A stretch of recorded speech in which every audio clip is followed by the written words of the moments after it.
Okay, luckily I cut you off there, Monster, before, I cut your thought off, but no. They should have done a full honor ceremony for Chris Reeves, but whatever. You know, those of us that are in the know, are actually pretty happy, and, I mean, then when Tim Burton did Batman, and I'm kind of ashamed that Tim Burton's not going to do another Batman movie, at least not anytime soon, because Tim Burton, the way he created Gotham in the Michael Keaton films, was very beautiful. I mean, this was a very dark and crime-infested city, just the way that Gotham actually is in the comics. Yeah, I think, Tim Burton's style was very much, was very... And I was watching a Batman comic. I was actually watching this documentary called Superhero Movies Unbound or something like that. And they said that when, Frank Miller's, Dark Knight Returns came out, that Tim Burton was walking around set on the first Batman film holding Dark Knight Returns, and he was saying, I want it exactly like this. Tim Burton had it dead set that he wanted to create a Batman film that was dark, but not completely dark, that it would be, like rated R. And that was, and Jack Nicholson as the Joker, you couldn't ask, at least back during that time, for a better casting call. And Michael Keaton, everybody dogged him, but honestly, if you look, because Michael Keaton had done comedies, like Mr. Mom and all that, so everybody thought, oh, he can't take the role seriously. But if you watch, Batman and Batman Returns, which was how I got introduced to Batman, was Batman Returns, Michael Keaton plays Batman very serious. And I kind of like that because, Michael Keaton does a good job of showing the duality, where, as Batman he's just very stone-faced, very calm, the way that he always is.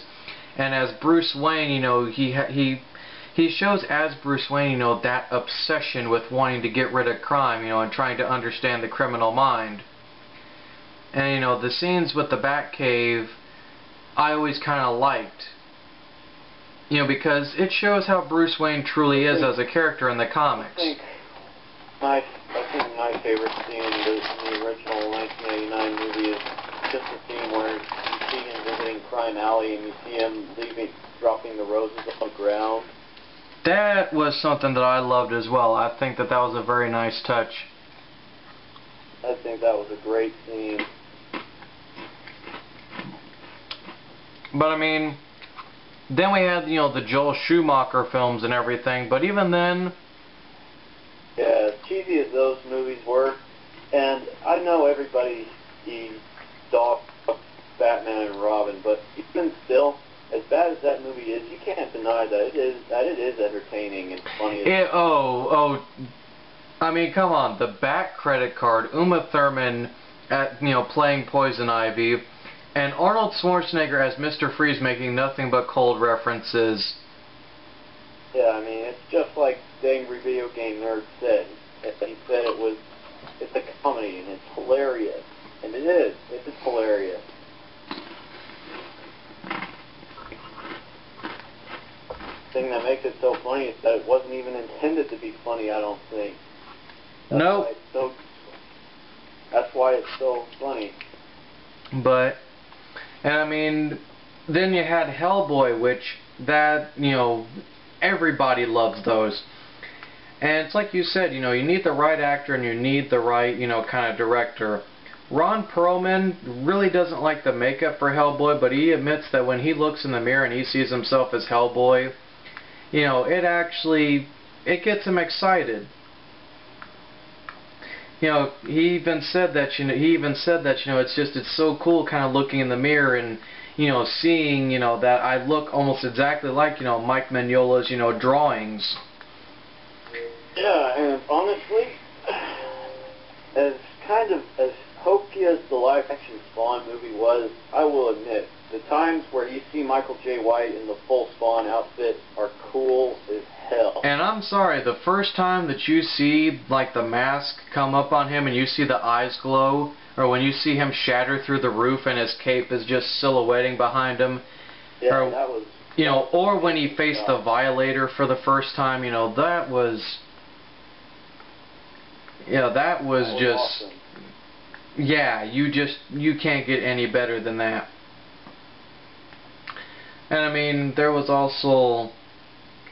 I mean, there's been good movies, there's been bad movies, and I think when the first Spider-Man movie and the first X-Men movies came out, that's when I started to really kind of take notice.